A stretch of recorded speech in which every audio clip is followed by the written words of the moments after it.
Baik, selamat sahabat saudara sekalian. Di bahasa Indonesia judul pelajaran hari ini apa? Dari budak menjadi ahli waris. Kata kuncinya yang mana? Ahli waris.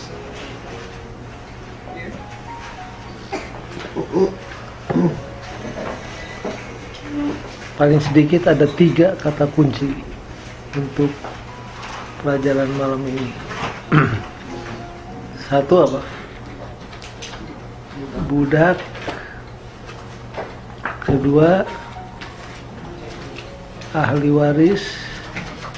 Yang ketiga, kalau ada ahli waris ada apa?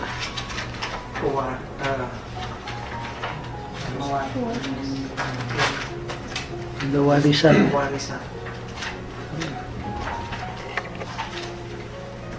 Seandainya saudara diminta untuk memadatkan seluruh pelajaran ke-8 ini dengan satu kalimat, bagaimana bunyi kalimat itu? Ada yang mau menyebutkannya? Itu yang disebut key thought atau tesis daripada pelajaran. Di dalam Kristus kita bukan lagi berstatus budak, tetapi apa? Kita adalah pewaris. Itu key thought-nya. Slave, budak versus heirs. Budak, pewaris. Di dalam bahasa Greka ada 2 istilah yang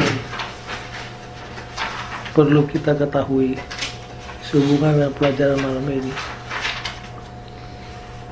Di gereja, siapa yang biasa disebut pelayan?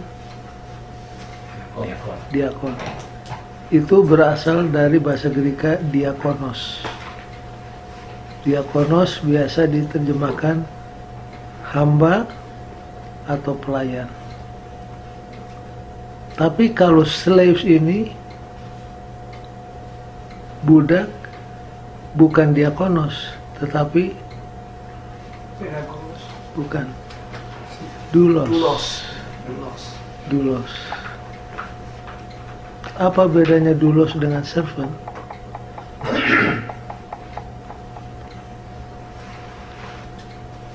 Kalau servant yang melayani,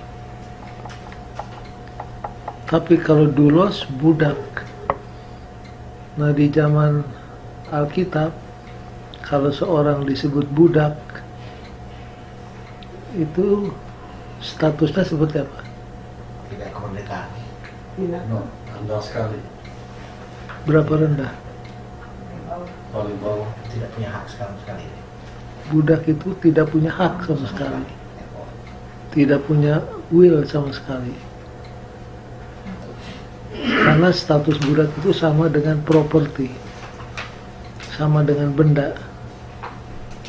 Sekarang kita akan pelajari our relationship with the law, hubungan kita dengan hukum. Hubungan kita dengan hukum. Kalau saudara-saudara buka pelajaran hari Minggu, boleh baca Galati 3 ayat 26. Sebab kamu semua adalah anak-anak Allah karena iman di dalam Yesus Kristus. Ayat 25. Ayat 25. Sekarang iman itu telah datang. Karena itu kita tidak berada lagi di bawah pengawasan penuntun. Sekarang iman itu telah datang. Iman itu telah datang. Karena itu kita tidak berada lagi di bawah pengawasan penuntun. Kita tidak lagi di bawah pengawasan penuntun. Terus, sebab kamu semua adalah anak-anak Allah karena iman di dalam Yesus Kristus. artinya kita punya status pindah dari budak menjadi apa? Oke. Kalau sudah buka pelajaran hari Minggu, coba baca paragraf pertama. Den, boleh baca Den? Kata sebab pada permulaan ayat 26 menunjukkan bahwa Paulus melihat hubungan langsung di antara ayat ini dan ayat sebelumnya. Ayat 25 dan 26 itu sangat erat kaitannya. Pada saat mengatakan bahwa anak itu berada di bawah pengawasan hanya pada saat dia masih berada di bawah umur. Paulus Ulangi. mengatakan bahwa Dan ulangi. pada saat mengatakan bahwa anak itu berada di bawah pengawasan hanya pada saat dia masih berada di bawah umur. Paulus sedang mengatakan bahwa mereka yang datang dengan iman pada Kristus bukan lagi di bawah umur. Hubungan mereka dengan iman telah berubah karena sekarang mereka menjadi anak-anak Allah yang sudah dewasa. Jadi apa maksudnya ini? Kapan anak majikan itu berada di bawah pengawasan pedagogos? Pada waktu dia masih 6-7 tahun. masih apa? Minor. Minor ini apa artinya? Anak-anak. Tetapi mereka yang datang kepada iman dalam Kristus bukan lagi minors. Jadi hubungannya dengan hukum bagaimana? Berubah. Karena sekarang mereka telah menjadi anak laki-laki, anak perempuan dewasa daripada Tuhan. Jadi selagi kita minor, kita di bawah pengawasan siapa? Pedagogos. Pedagogos itu apa? Penuntun atau apa? Menjaga. Tutor.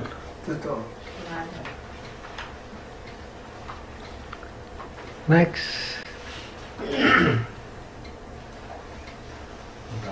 Kemudian dari minor kita berubah menjadi adult sons and daughters of God. Apa yang membedakan?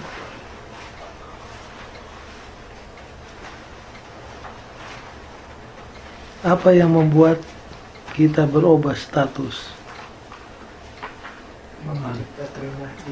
When we come to faith in Christ. Pada waktu kita terima Kristus sebagai Tuhan dan Juru Selamat dengan iman kita. Jadi bagaimana kita pindah status? How? By faith in Christ. Nah, kalau kita sudah jadi anak dewasa, laki atau perempuan, maka ada apa? Ada privileges dan ada apa? Responsibility. Privilegesnya apa?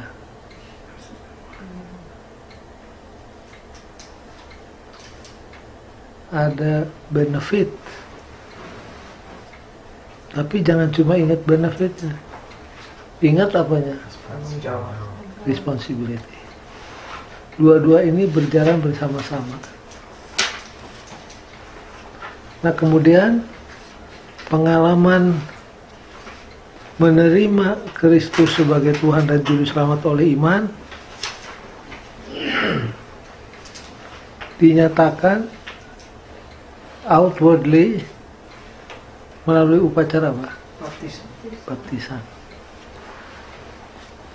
Nah, di sini kita dapati penulis filsafat sangat menitik beratkan pada significance of baptism. Makna daripada apa? Baptisan. Nah, kalau saudara-saudara buka pelajaran hari Minggu paragraf ketiga, di sana disebutkan tentang significance of baptism. Siapa yang sudah dapat pelajaran hari Minggu? Nervin? Paulus Santi. memakai Santi. Paulus memakai kata karena dalam ayat 27 sekali lagi menunjukkan perkembangan pemikirannya. Paulus melihat baptisan sebagai suatu keputusan yang radikal. Oke, pertama, baptisan adalah sebuah keputusan apa? Radikal. Apa itu radikal? Nggak biasanya mungkin atau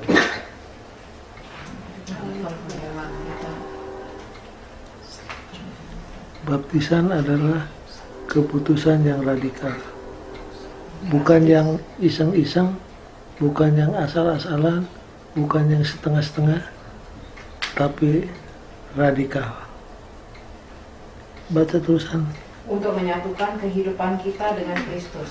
Jadi jangan lupa, it is a radical decision untuk menyatukan hidup kita dengan Kristus.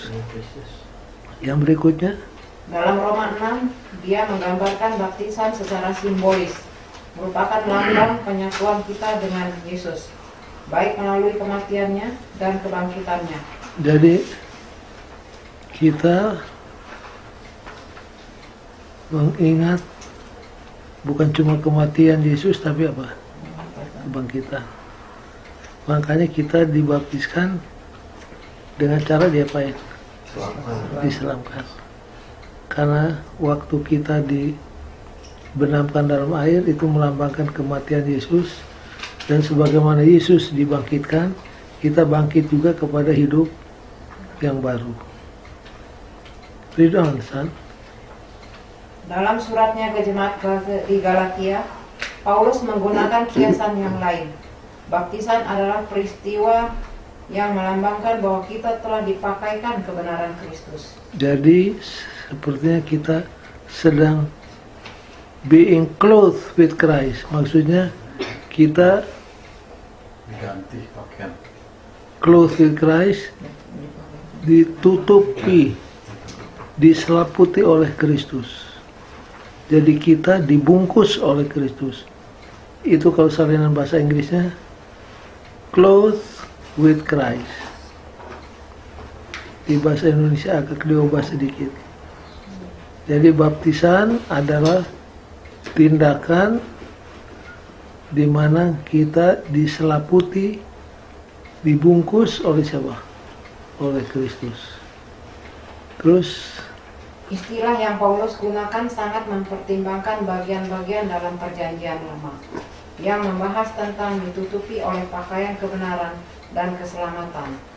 jadi kita diselaputi oleh kebenaran dan keselamatan.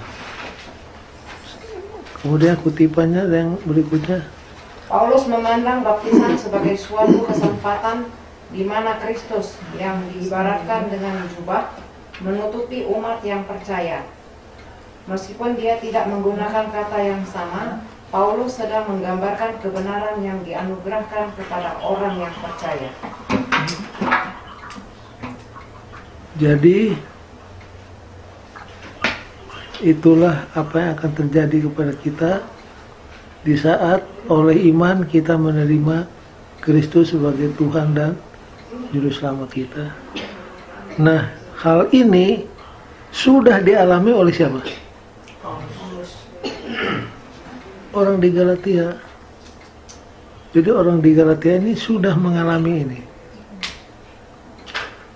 Tadinya budak, sudah jadi apa? Anak. Tapi Paulus tuh sangat kaget. Kok mereka begitu cepat mau apa? Kembali jadi apa? Jadi budak lagi. Makanya Paulus dengan kata-katanya kan gamblang. Hai orang Galatia yang apa? Bodoh. Hai orang Galatia yang bodoh.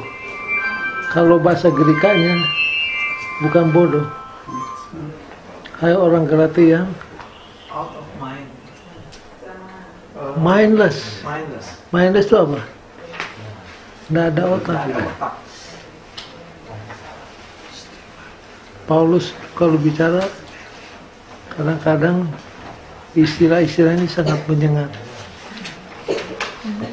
Mengapa? Bayangkan dari budak sudah jadi anak. Nah, kalau anak dia berhak untuk mendapat apa? Warisan.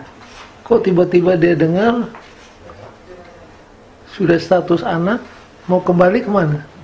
Ke budak. Makanya Paulus itu nggak habis pikir. Kok jadi bodoh begini? Kalau kamu anak itu berhak dapat warisan. Tapi kok kamu kepingin kembali jadi apa? Budak. Itu akan kita pelajari pada pelajaran yang terakhir.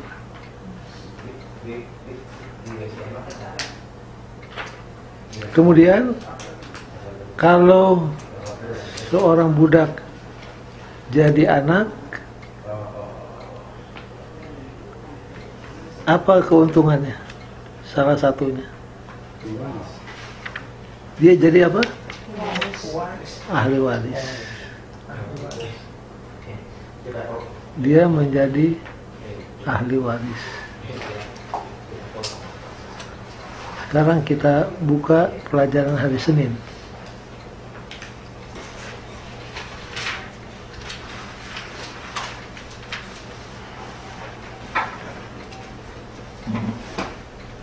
Paragraf yang kedua.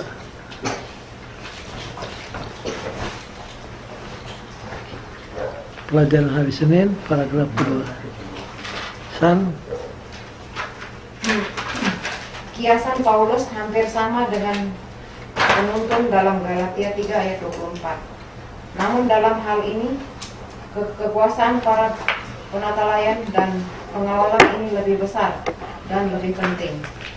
Mereka tidak hanya bertanggung jawab mengasuh anak tuannya, namun mereka juga bertanggung jawab atas segala urusan keuangan dan administrasi sampai anak itu cukup dewasa untuk melakukannya untuk dirinya sendiri. Oke, sekarang kita kembali mengingatkan pikiran kita dengan pedagogos. Untuk itu saya mengajak saudara-saudara buka pelajaran hari Rebo, pelajaran yang lalu, November 9.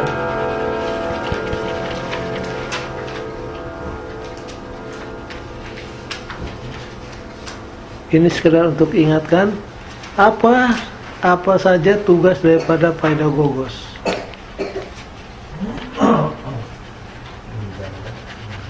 Sudah dapat pelajaran hari Rebo? Paragraf yang pertama, kalimat ketiga. Pedagogos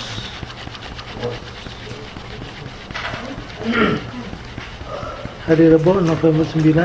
Kata yang diterjemahkan sebagai penuntun berasal dari kata Yunani pedagogos. Oke, lompat satu kalimat ini.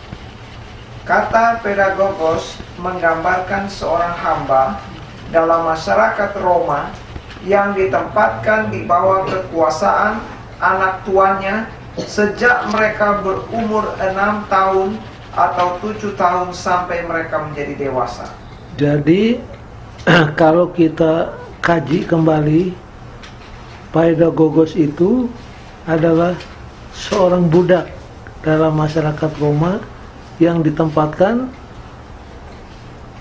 nah bahasa Indonesia agak kurang tepat salinannya, ditempatkan dalam position of authority di atas anak majikan. Mulai dari kapan?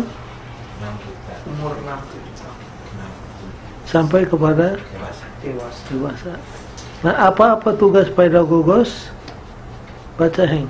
Sebagai tambahan, tugasnya menyiapkan kebutuhan fisik anak tuannya, Menyediakan kebutuhan fisik anaknya, seperti memandikannya, memberi memandikan, makanan kasih makan, dan pakaian, terus dan melindungi mereka dari bahaya. Para pendidik ini juga bertanggung jawab untuk memastikan anak tuannya berangkat ke sekolah dan mengerjakan pekerjaan rumahnya. Jadi sekarang sudah ada gambaran apa yang disebut pedagogos. Nah, apa yang dilambangkan oleh pedagogos dalam kitab Galatia? Hukum. Di Galatia 3 ayat 24 dikatakan bahwa hukum Tuhan itu seperti pedagogos. Nah, sekarang sudah tahu apa artinya pedagogos.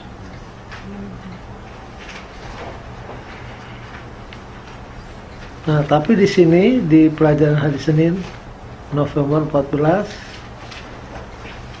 analogi Paulus sama dengan pedagogos dalam Galatia 3:24. Tetapi dalam hal ini ada tambahan. Power of steward and managers is far superior and much more important. Mereka bertanggung jawab bukan hanya untuk membesarkan anak majikan, tapi juga untuk apa?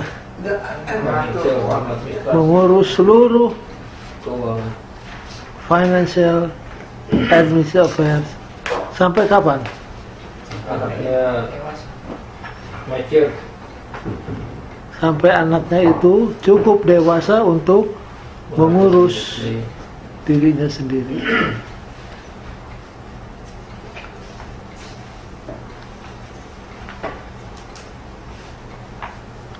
Nah, sekarang kita buka Galatia 4 ayat 3 dan 8.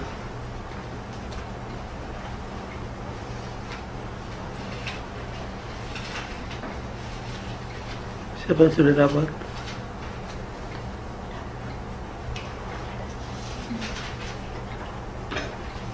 Demikian pula kita selama kita belum akhir balik, kita takluk juga kepada roh-roh dunia. Dahulu ketika kamu tidak mengenal Allah, kamu memperhambakan diri kepada Allah-Allah yang pada hakikatnya bukan Allah. Hari Senin, paragraf ketiga. Sebenarnya apa yang Paulus maksudkan dengan kata prinsip-prinsip dasar dalam Galatia 4 ayat 3 dan 8 atau roh-roh sangatlah membingungkan. Is disputed, diperdebatkan. Apa artinya elementary principle? Bahasa Indonesia tadi apa ya? Membingungkan. Enggak. Elementary principle. Prinsip-prinsip dasar. Apa yang dimaksud prinsip-prinsip dasar di sini? Baca terus aja. Kata Yunani stoichia sesungguhnya memiliki arti elemen. Beberapa orang melihatnya sebagai gambaran elemen dasar yang membentuk alam semesta, atau sebagai kekuasaan setan yang mengendalikan masa-masa yang jahat saat ini, atau sebagai prinsip-prinsip hidup beragama yang belum sempurna, atau asas-asas pokok agama. Penekanan Paulus yang menyatakan bahwa keadaan manusia itu bagaikan seorang anak di bawah umur sebelum Yesus datang, menunjukkan bahwa dia sedang merujuk pada prinsip-prinsip agama yang belum sempurna. Jika demikian, Paulus sedang mengatakan bahwa zaman perjanjian lama dengan segala peraturan dan korban-korbannya sesungguhnya adalah sebuah Injil yang memberikan garis besar konsep dasar tentang keselamatan. Dengan demikian, meskipun hukum upacara itu sangat penting dan berguna bagi bangsa Israel, itu hanyalah bayangan dari apa yang akan datang. Hal itu tidak dimaksudkan untuk menggantikan tempat Kristus. Oke, jadi kalau disebut elementary principles dalam Galatia 4 ayat 3, kan banyak pendapat. Ada yang mengatakan begini, ada yang mengatakan begitu. Yang benar itu apa? prinsip-prinsip dasar, elementary principle. Itu adalah ceremonial law. Jadi Galatia 4 ayat 3 berbicara tentang ceremonial law, hukum upacara Ka'bah. Penting atau tidak? Penting. Sangat penting dan memberikan banyak instruction. Tetapi jangan lupa itu hanya merupakan apa? Bayangan. Ini shadow. Wujudnya siapa? Yesus. Nah, bila mana wujud bertemu dengan bayangan, otomatis bayangan itu apa? Gugur. Jadi upacara Ka'bah, upacara korban bakaran, korban dosa, itu semua penting karena menunjuk kepada siapa? Kristus. Tapi begitu Kristus datang disalib, tirai Ka'bah mana? Mengartikan seluruh upacara Ka'bah tidak berlaku lagi. Nah sekarang kalimat terakhir, Heng. Paragraf terakhir. Ya, paragraf terakhir. Mengatur kehidupan kita berdasarkan hukum ini gantinya menuruti Kristus, sama seperti hendak kembali ke masa lampau. Nah ini yang terjadi kepada siapa? Orang Galatia. Orang Galatia. Mereka kembali kepada seremonial law. Sama aja mereka seperti go back in time. Jadi mundur lagi istilahnya. Terus? Sebab bila mana jemaat Galatia kembali pada elemen dasar sementara Kristus sudah datang, maka Paulus mengibaratkan seperti seorang anak yang telah dewasa yang ingin menjadi anak kecil lagi. Nah, saya harap sekarang saudara-saudara dapat melihat apa maksud pelajaran sekolah sahabat kita. Karena pelajaran kuartal ini bukan pelajaran yang gampang. Ini termasuk solid food. Mesti dibaca pelan-pelan, direnungkan, dihayati, baru bisa mengerti. Jadi sebelum kita lanjutkan ke bagian kedua, saya mau simpulkan bagian pertama. Orang Galatia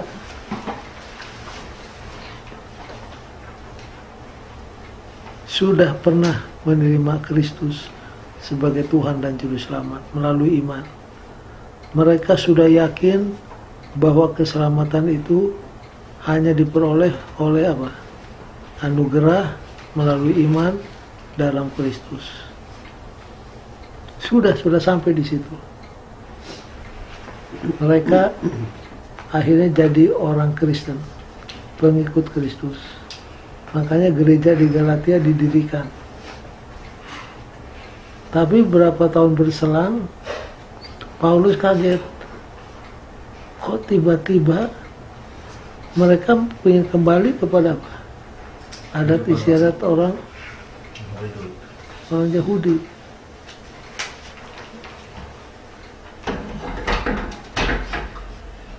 Ini disebabkan oleh karena pengajaran dari siapa? Guru-guru palsu. Guru-guru palsu.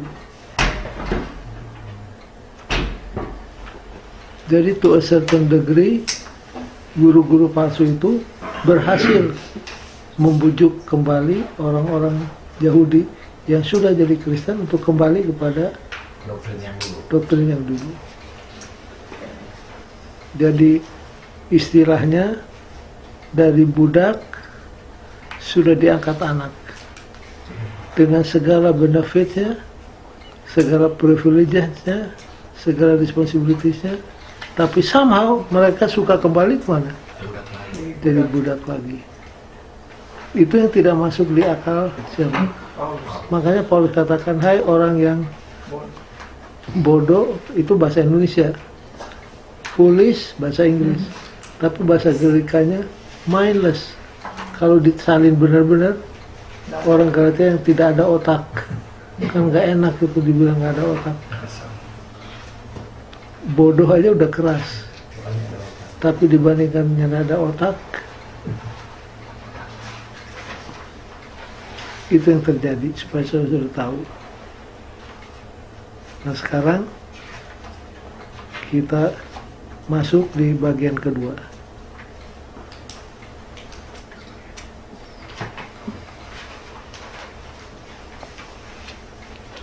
Ada kalimat yang sangat indah di Galatia 4 ayat 4 yang harus kita baca. Siapa yang bisa buka Alkitab? Galatia 4 ayat 4. Tetapi setelah genap waktunya, setelah genap waktunya, maka Allah mengutus anaknya yang lahir dari seorang perempuan dan takluk kepada hukum Taurat. Tatkala genap waktunya. Apa makna daripada istilah ini? Apabila genap waktunya. Kalau diterjemahkan dalam bahasa yang sehari-hari apa? Kalau sudah tiba waktunya. Sudah tiba, sudah sampai waktunya. Maka Tuhan mengirimkan anaknya. Apa artinya sudah genap waktunya? Jadi Buatan digenapi. Tuhan itu ada Timetable. timetable. Jadi rencana Tuhan bukan terjadi by accident, bukan kebetulan, tetapi Tuhan itu punya apa? Timetable. Direncanakan oleh Tuhan. Nah ini bisa kita lihat dari dua sudut pandang. Ada dua perspektif. Bahwa kedatangan Yesus waktu dia lahir di Bethlehem itu genap, on time. On time dari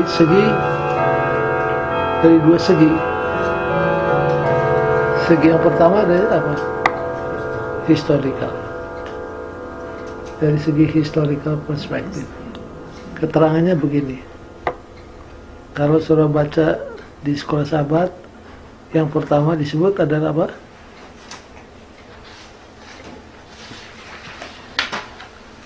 Coba buka pelajaran hari Selasa.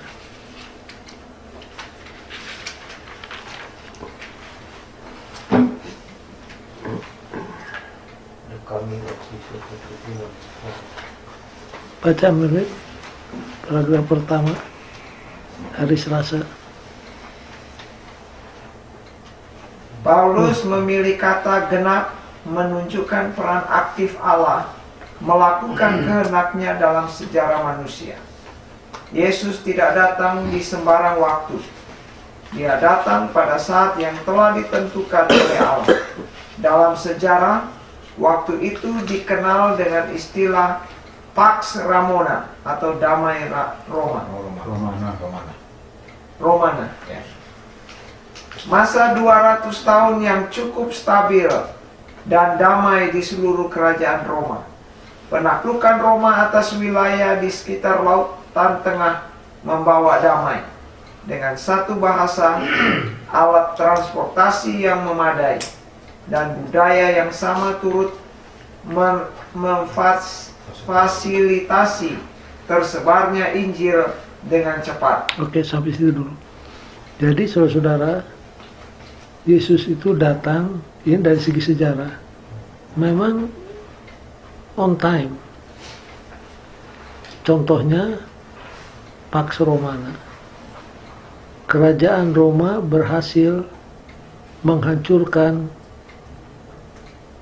bajak-bajak laut yang beroperasi di laut. Itu ditumpas oleh Roma dengan kekerasannya. Sehingga ancaman-ancaman jadi berkurang. yang timbul adalah damai. Dan Roma berhasil to a certain degree mempersatukan negara-negara di dunia. Dan pada waktu itu, walaupun Roma yang berkuasa di dunia, bahasa internasionalnya bahasa apa? Bahasa Greka.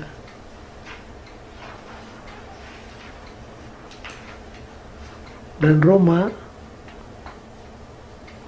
terkenal karena highway sistemnya. Masih ingat waktu saudara-saudara baru mendarat di Amerika, salah satu yang mengagumkan adalah apa?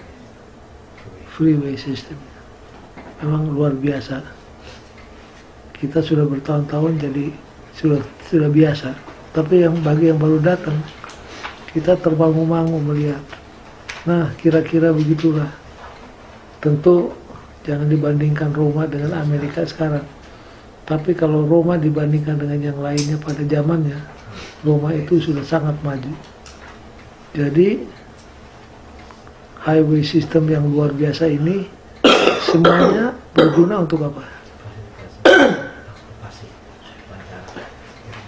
Bahasa internasional, damai, persatuan, semua itu facilitated maksudnya mempercepat the spread of the gospel. Jadi dari segi sejarah, kekuasaan Roma telah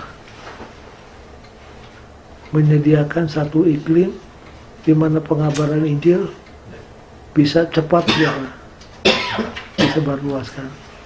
Karena jalan raya yang dibangun, bahasa internasional ada, persatuan, dan pembajak-bajak laut yang selalu mengancam, semuanya diapain? Ditumpas. Jadi, kalau dilihat dari sudut pandang sejarah, lahirnya Yesus itu memang apa? On time. Dan waktu itu, buku Perjanjian Lama, bahasa aslinya bahasa apa? Perjanjian Lama bahasa aslinya bahasa Ibrani, sebagian besar. Sebagian kecil bahasa Aramai. Dan orang nggak banyak yang mengerti Ibrani dan Aramai. Tapi kemudian Alkitab bahasa Ibrani, bahasa Aramai itu diterjemahkan ke dalam bahasa Greka. Namanya apa? Septuagint. Jadi dengan disalinnya, diterjemahkannya Alkitab dari bahasa Ibrani ke bahasa Greka, maka orang lebih bisa mengerti akan isi Perjanjian Lama. Tidak heran Paulus katakan, apabila waktunya sudah genap. Jadi dari segi sejarah, memang keadaan dunia waktu itu sangat mendukung untuk mempermudah pengabaran Injil pada waktu itu. Facilitated the rapid spread of the gospel. Itu dari segi sejarah. Sudut pandang kedua, dari segi apa? Biblical. Ayat mana yang ada kaitannya dengan sudah genap waktunya?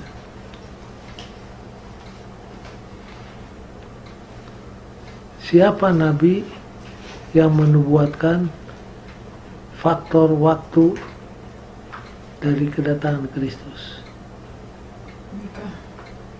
Mika berbicara tentang tempatnya. Daniel, pasal berapa?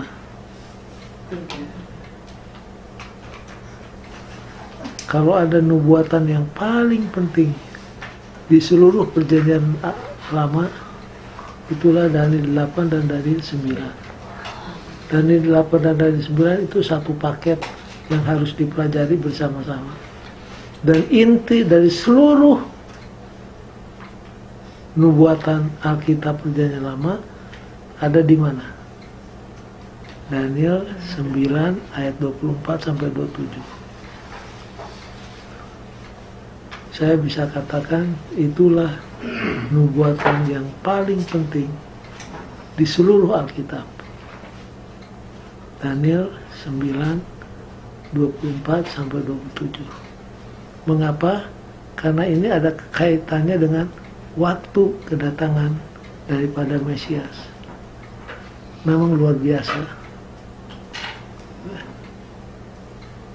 Yesus diurapi sebagai apa yang disebut Mesias.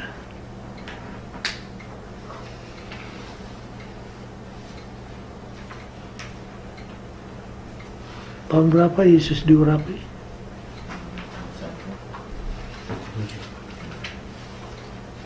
Tahun berapa? Umurnya berapa? Umur 30 tahun 27. Ya, 30 ya. Jangan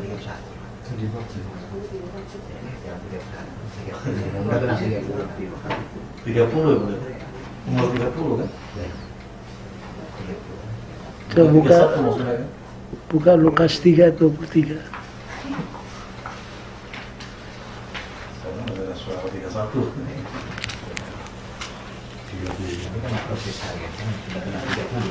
Berarti sudah kena 30. Lukas 3 atau 23. Ketika Yesus memulai pekerjaannya, ia berumur kira-kira 30 tahun dan menurut anggapan orang ia adalah anak Yusuf, anak Lewi. Kira-kira ya. Ya, tapi disebutkan kan berapa? 30. Yesus memulai pekerjaannya, ia berumur kira-kira 30 tahun. Umurnya 30 tahun, Ya. tapi tahunnya tahun berapa? 27. Tahun 27.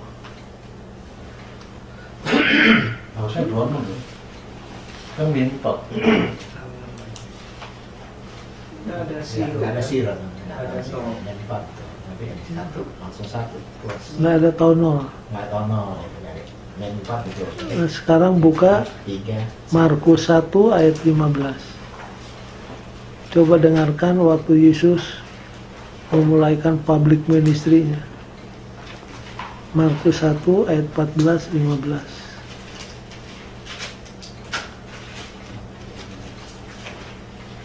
Nanti Sesudah Yohanes ditangkap, datanglah Yesus ke Galilea, memberitahukan Injil Allah. dengarkan. Katanya, waktunya telah genap, Oke. kerajaan Allah sudah dekat. Bertobatlah dan percayalah kepada Injil. The time is fulfilled. Waktunya sudah digenapkan. Itu siapa yang bicara? Yesus. Yesus. Waktunya sudah genap. Apa maksudnya? Waktu yang mana ini? Waktu Yesus diurapi. Waktunya sudah genap. Waktu yang mana yang genap? Yesus refer kepada nubuatan siapa? Daniel 9 ayat 24-27. Jadi dari segi sejarah, Yesus punya waktu kedatangan itu memang on time. Dari segi situasi dunia, bahasa internasional ada, Perjanjian Lama sudah diterjemahkan ke bahasa internasional, jalan raya sudah didirikan, Roma berhasil mempersatukan negara-negara sampai terjadi Pax Romana, kedamaian Roma, para pembajak di laut diamankan. Jadi semua itu memudahkan lajunya pengabaran Injil. Itu dari segi sejarah. Dari segi Alkitab, Yesus sendiri katakan, waktunya sudah genap. Kerajaan sorga sudah dekat, bertobatlah kamu. Ini refer kepada Daniel 9 ayat 24 sampai 27.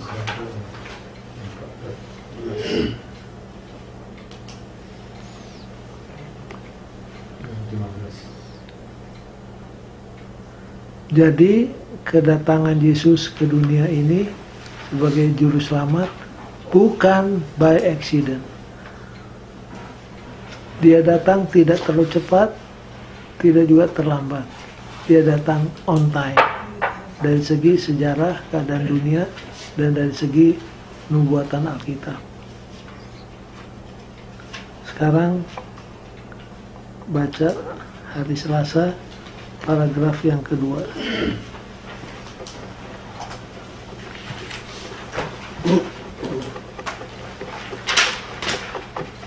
Galatia 4 ayat 4 dan 5 mengandung salah satu kisah Injil yang paling ringkas dalam Alkitab. Kedatangan Yesus dalam sejarah manusia tidaklah terjadi secara kebetulan. Nah, tidak terjadi secara kebetulan. Terus, Allah mengutus anaknya. Dengan kata lain, Allah mengambil inisiatif bagi keselamatan kita. Jadi yang proaktif di dalam keselamatan manusia siapa? Jadi kalau Tuhan proaktif, kita, kalau Tuhan proaktif, kita reaktif. Kalau bicara tentang keselamatan, yang bergerak lebih dahulu ada siapa? Tuhan. Kita memberikan apa? Respon. Ini terjadi sejak dari Taman Eden. Waktu Adam dan Hawa sudah jatuh ke dalam dosa, mereka apa? Sembunyi. Siapa yang mencari? Adam. Jadi Tuhan yang proaktif. Kita hanya apa? Reaktif. Itu poin yang pertama yang harus kita ingat. Kemudian paragraf berikutnya,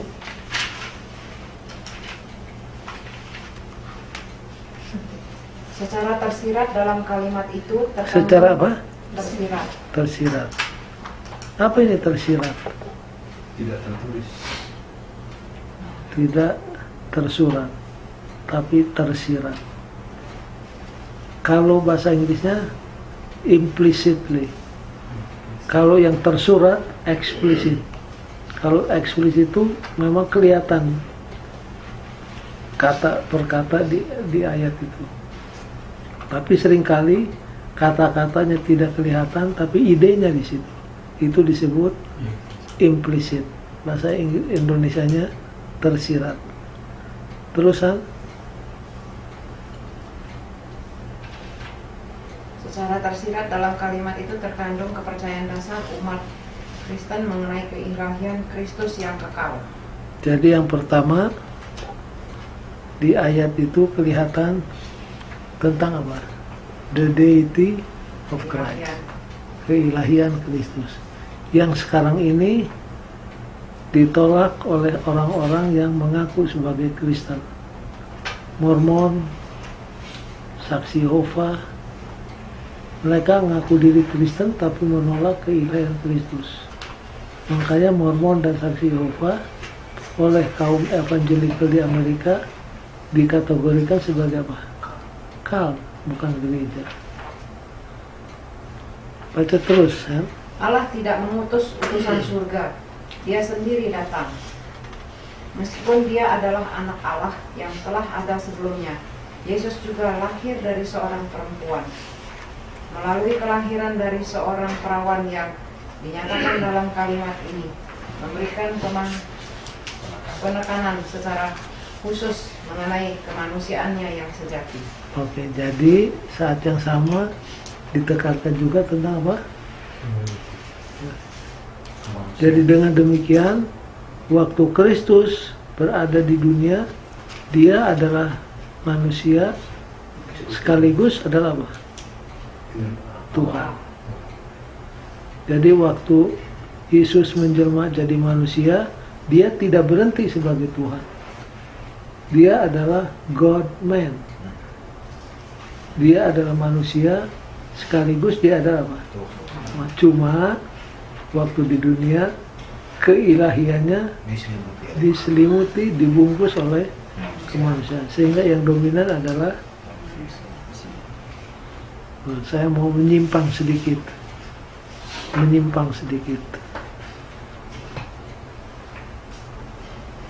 Apa pencobaan yang terbesar yang dihadapi Kristus?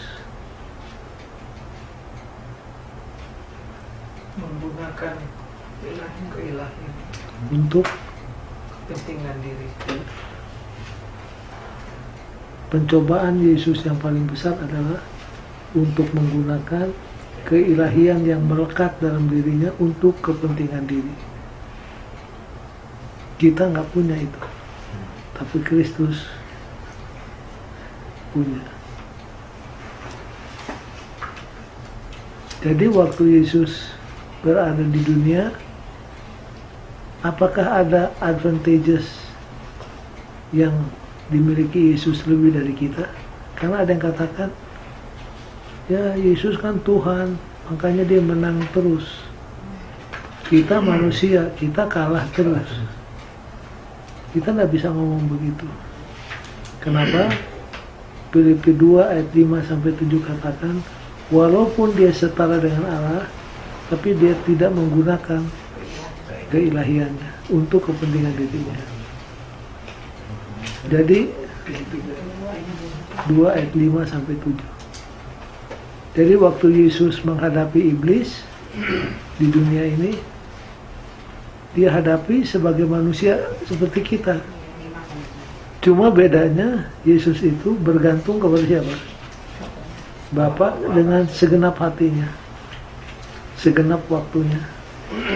Kalau kita kan bergantungnya off and on.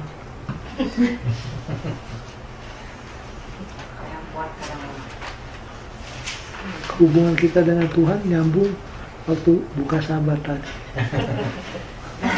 Putus lagi jam 3 di Sabat sore. Yang keras sekali.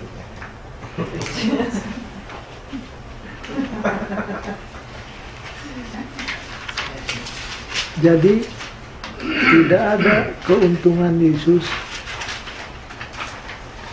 melebihi kita. Dia hadapi semuanya sebagai manusia.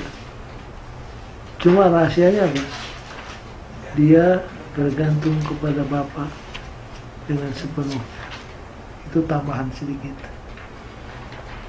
Baik, sekarang kita masuk di bagaimana budak bisa jadi anak. Diapain? Adopsi. Rupanya praktek adopsi sudah dari dulu. Kalau sudah baca majalah dan koran, ada bintang film yang terkenal yang mengadopsi banyak anak. Jadi anak-anak dari berbagai negara diapain? Diadopsi. Nah, saudara harus tempatkan diri pada diri anak-anak itu. Ada anak yang orang tuanya sangat apa? Miskin. Uang nggak punya, makanan kurang. Dan kalau begitu terus, anak itu akan apa? Akan menderita. Tapi tiba-tiba datanglah orang yang berkemurahan, bukan cuma sanggup, tapi mau. Diangkat jadi apa? Anak. Dibawa ke Amerika. Status no problem. Makanan no problem. Pakaian no problem. Bahkan sekarang hidup dalam apa? Kelimpahan. Bayangkan kalau anak itu nanti sudah besar. Ahli waris. Ahli waris kalau dari ini. Dia pikir, seandainya saya hidup di negeri saya, tidak begini. Sekarang dia tinggal di mana? Di mansion. Dulu mungkin di rumah yang below standar. Makanan hari ini makan, besok nggak tahu makan apa. Tapi begitu diadopsi, semuanya jadi apa? Jadi beda. Nah, saudara-saudara, dari budak bisa jadi anak itu melalui proses apa? Adopsi. Diangkat jadi anak dan diperlakukan sebagai apa? Anak. Tapi jangan lupa, kalau seorang diadopsi ada rules-nya, ada privileges, tapi ada apa? Responsibilities. Saudara baca cerita tentang Lady Di dan Sarah Ferguson. Lady Di itu tadinya siapa?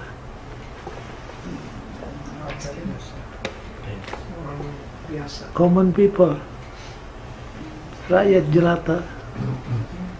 Sarah Ferguson juga begitu, rakyat jelata. Tapi begitu ada hubungan dengan putra mahkota, jadi berubah.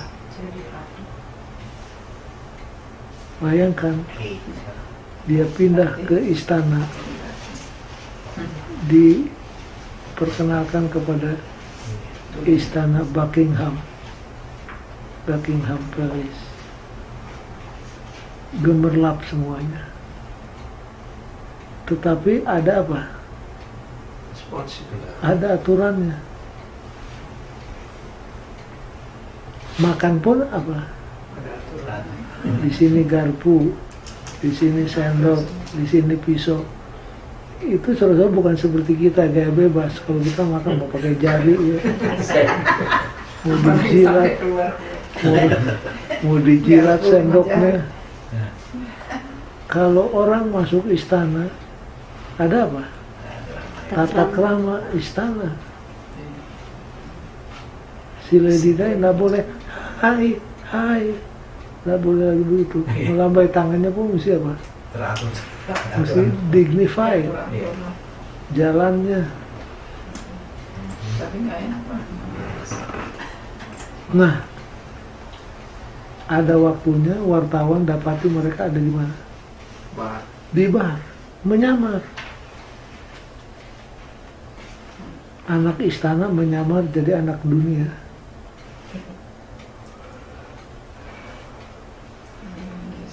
Itu juga sama kayak mereka jadi budak lagi. Seringkali ada orang Advent menyamar.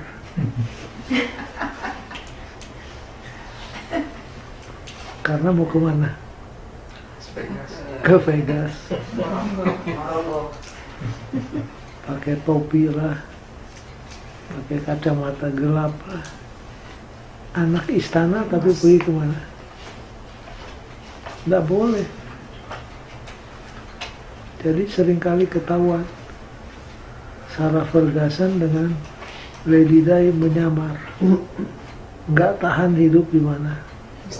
Di istana. Jadi saudara-saudara, kalau diadopsi jangan lupa, bukan cuma privilege dan benefit, menikmati gemerlapnya istana, makan istana, tapi ada apa? Ada aturan mainannya. Kalau jadi anak raja bukan hanya dapat enaknya, dia harus bertindak seperti apa? Seperti orang istana. Dan di sini banyak orang tidak tahan.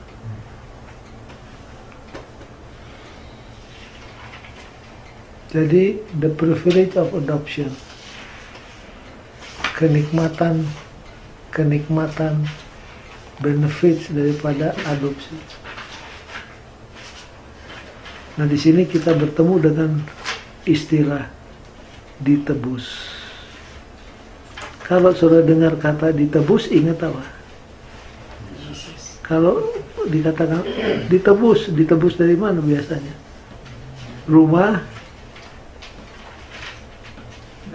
Rumah gadai. Di sini kan banyak rumah gadai. Penjara juga ditebus juga Pak. Kalau orang sudah kepepet, Jam tangannya yang harga 500 dia apain? Gadai. Digadai. Oh. Biasanya kalau 500 jatuhnya berapa? 100. Saya belum pernah menggadai, jadi saya nggak tahu. Taruhlah 100. 20%. Nanti dia punya uang lagi, waktu dia mau tebus berapa? Jadi 100 orang. Nah, zaman dulu yang ditebus itu siapa? Budak.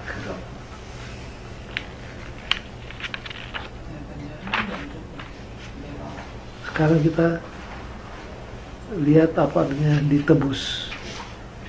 Hari Rebo, pelajaran Rebo. Kan? Paragraf pertama. Dalam Galatia 4 ayat 5-7, Paulus memperluas tema yang ia berikan dengan menekankan bahwa Kristus sekarang telah menebus mereka yang takluk kepada hukum Taurat. Menebus mereka yang takluk pada hukum Taurat. Baca terus. Kata menebus berarti membeli lagi. Hal ini menyatakan harga yang telah dibayarkan untuk membeli kebebasan seorang tawanan atau seorang budak. Sebagaimana yang telah ditunjukkan dalam konteks ini, penebusan menyatakan suatu masa lalu yang negatif. Seseorang perlu dibebaskan. Jadi ditebus itu bisa ditebus dari perbudakan, bisa ditebus dari hostage. Baca terus. Dari apakah kita perlu dibebaskan? Nah, kita kan ditebus. Ditebus dari apa? Baca San, Tentu jawab. ada banyak hal. Ada berapa? Ada Ada 4. 4. Ini ditebus from what? A, B, C, D. Ini jawabnya semua ada di pelajaran hari Rabu. Baca, San. Perjanjian baru memberikan 4 hal diantaranya, yaitu yang pertama, dibebaskan dari iblis dan jeratnya. Dibebaskan dari iblis. Dan jeratnya. Yang kedua, Dibebaskan dari kematian. dari kematian. Ketiga, Yang ketiga, dibebaskan dari kuasa dosa yang sifatnya memperbudak kita. Dan yang keempat, dibebaskan dari penghukuman hukum Taurat. Jadi kalau kita terima Kristus, kita mengalami berbagai macam pembebasan. Dan salah satunya adalah pembebasan dari kebiasaan-kebiasaan hidup kita. Ada orang yang seperti lokomotif, merokoknya tidak berhenti, chain smoker, mati satu, hidupin satu, mati satu, hidupin satu, sampai akhirnya masuk di ceramah KKR. Nah, di KKR kan ada dulu berhenti merokok 5 hari. Kami berdua tiap tahun mengadakan KKR dan acara kesehatan. Saya kasih Bible study, Ibu Sumarna kasih 5 hari berhenti merokok. Itu ada orang yang sudah 40 tahun, 2 pak tiap hari. Selesai ceramah, saya katakan, Bapak Ibu Sumarna, saya sekarang memasuki chapter yang baru dalam hidup saya. Praise the Lord. Saya sudah bebas dari kebiasaan merokok. Sudah 40 tahun. Itu contoh. Ada orang bebas dari alkohol. Ada orang bebas daripada drugs, walaupun akibatnya nggak bisa dihapuskan. Jadi begitulah kalau kita menerima Kristus, ditebus, paling sedikit kita ditebus dari empat hal. A, B, C, D, semuanya ada di mana? Di buku Sekolah Sahabat Hari Rabu. Kemudian istilah yang kedua apa? Adoption. adopsi. Adopsi juga ada apanya? Privilege. Ada berapa ya? Ada 6. Sekarang Santi baca sepintas lalu.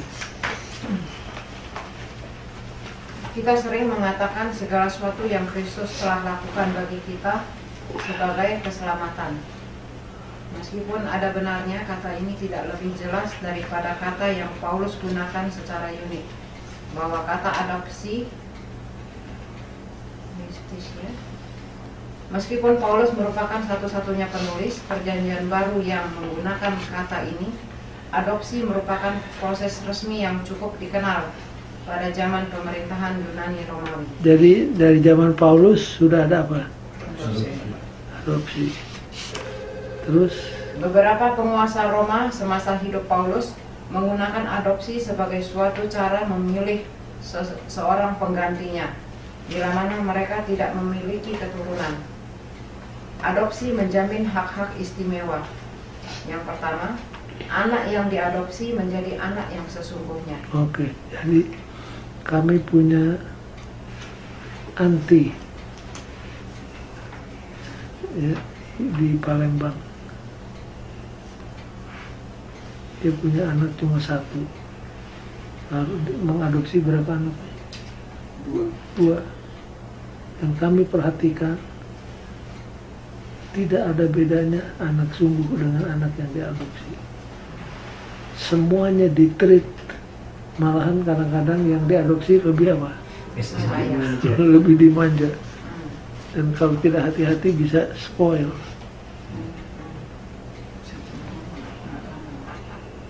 Jadi ditreat lebih daripada siapa? Anak kandungnya sampai besar. Dan anak-anak ini tidak merasa lagi ibu angkat, bapak angkat. Itulah apa privilege daripada adopsi. Nomor 1 baca lagi. Nomor 1, anak yang diadopsi menjadi anak yang sesungguhnya dari yang mengadopsi. Itu dia. Ini memang benar.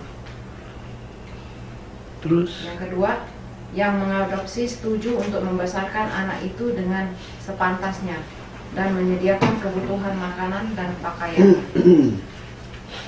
Dan yang ketiga, yang mengadopsi tidak dapat menyangkal anak yang telah diadopsinya. Yang keempat, anak itu tidak dapat diubah statusnya menjadi hamba. Yang kelima, orang tua biologis anak itu tidak dapat menuntut kembali anak yang telah diadopsi. Yang keenam, adopsi itu memberikan hak untuk mewarisi harta orang tuanya. nah, sekarang tutup dengan kalimat terakhir, San. Jika hak ini dijamin di atas dunia ini, bayangkanlah betapa besar kesempatan yang kita miliki sebagai anak yang diadopsi oleh Allah. Jadi kalau ini terjadi di antara manusia yang berdosa, yang fana seperti kita, apalagi kalau kita diadopsi oleh siapa? Oleh Tuhan. Pasti privilege-nya lebih hebat.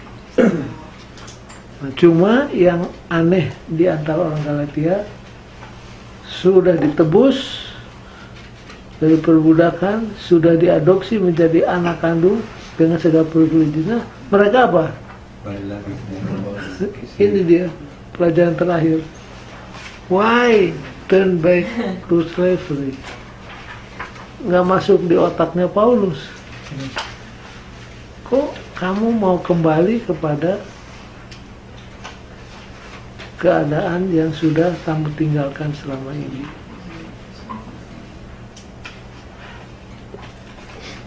Kenapa sampai mereka mau kembali, saudara-saudara? Faktor apa yang menyebabkan?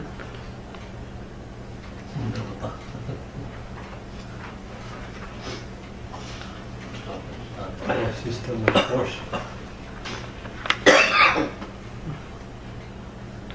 Kalau saudara baca Galatia, Paulus menggunakan kata bewitch.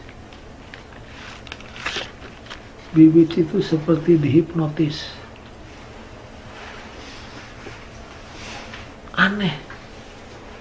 kok bisa mau kembali lagi kepada keadaan sebelumnya? Padahal kalau ditebus, diadopsi itu privilege-nya luar biasa. Kok orang Galatia mau kembali?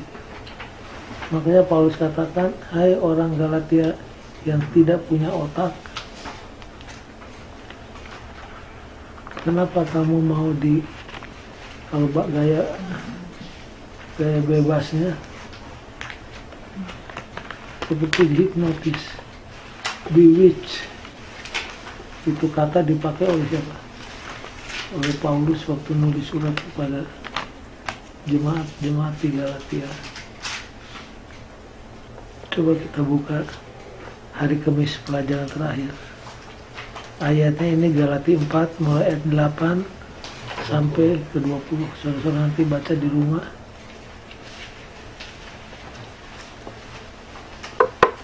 Menurut saudara kenapa sampai mereka mau kembali?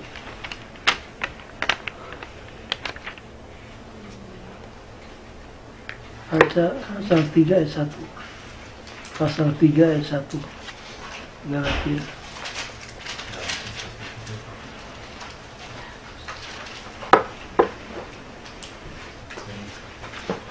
Hai orang-orang Galatia yang bodoh.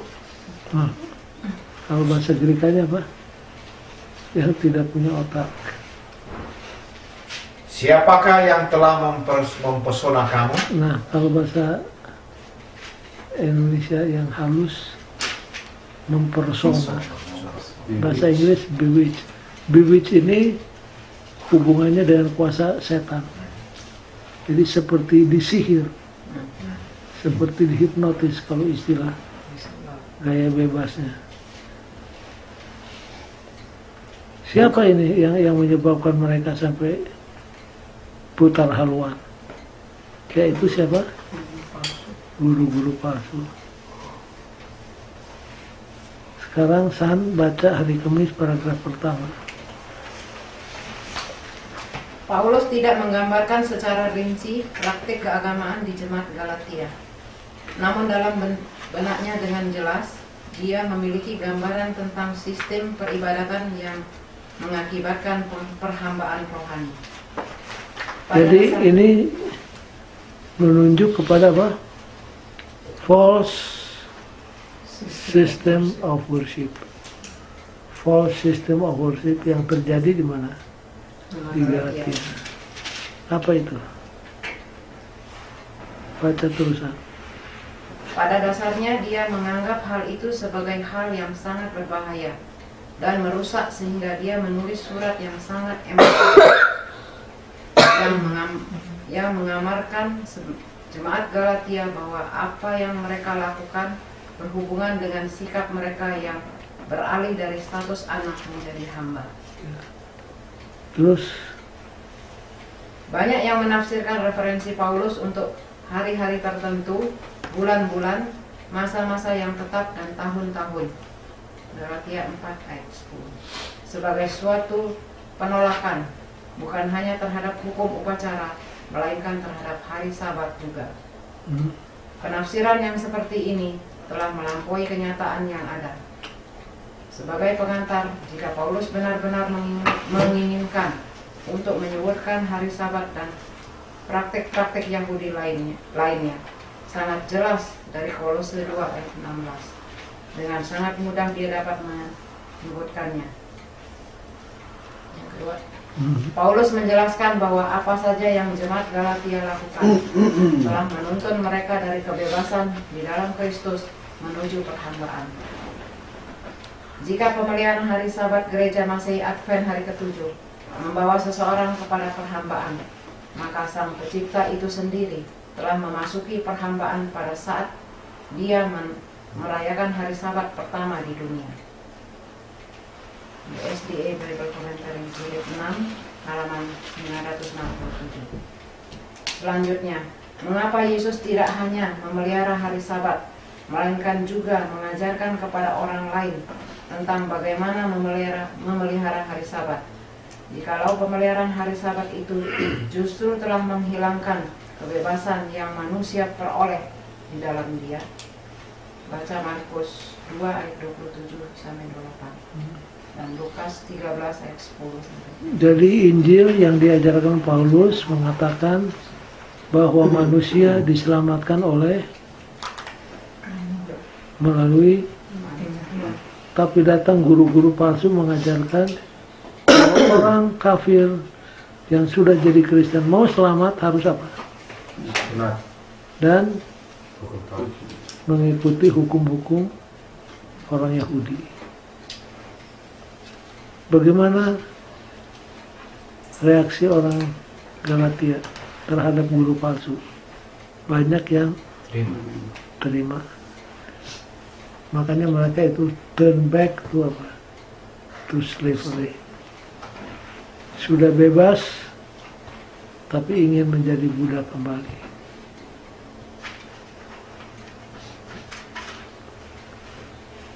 Baik, in conclusion. Good news, we are no longer slaves, but heirs. Kita bukan lagi budak, tetapi apa? Ahli waris. Yang kedua, how it can happen?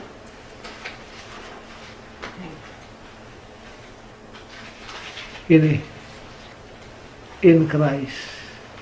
Kalau kita terima Kristus sebagai Tuhan dan Juru Selamat, kita telah diadopsi menjadi anggota keluarga Allah. Good news untuk kita. Yang ketiga, ingat,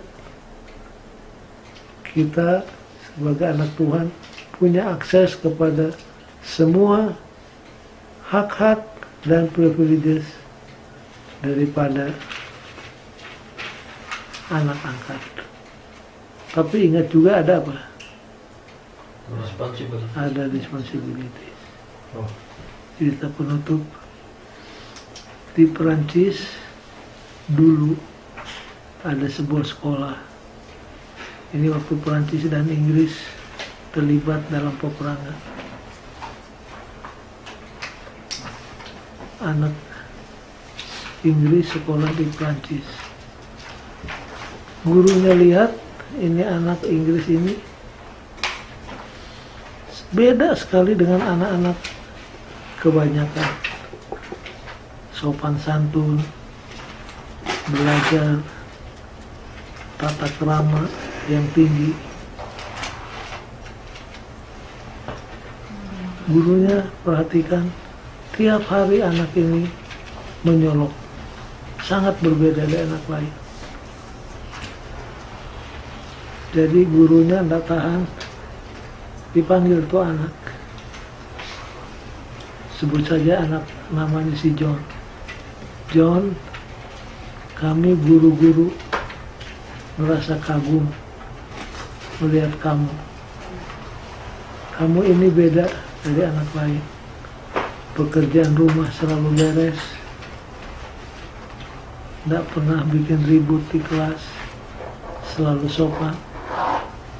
Semua kami guru-guru heran melihat kamu. Apa sebabnya, John?